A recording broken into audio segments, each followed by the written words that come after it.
Hello kids, today we will learn about the parts of a computer.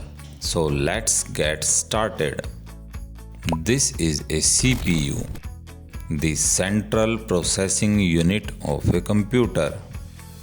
It is known as the brain of a computer.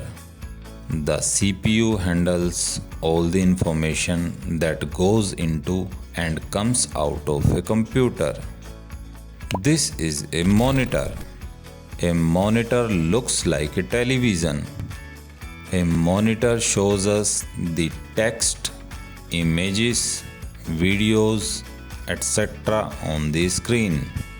This is a keyboard. It consists of many keys which are used to enter letters, numbers, symbols, etc.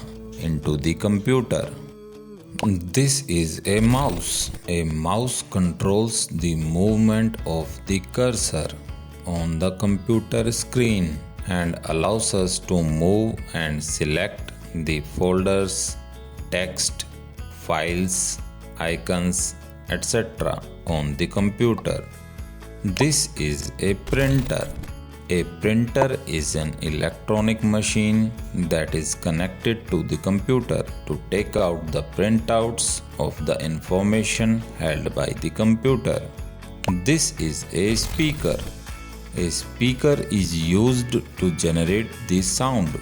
It helps us in listening to the music and speech. That's it for today. Thanks for watching this video. Keep learning.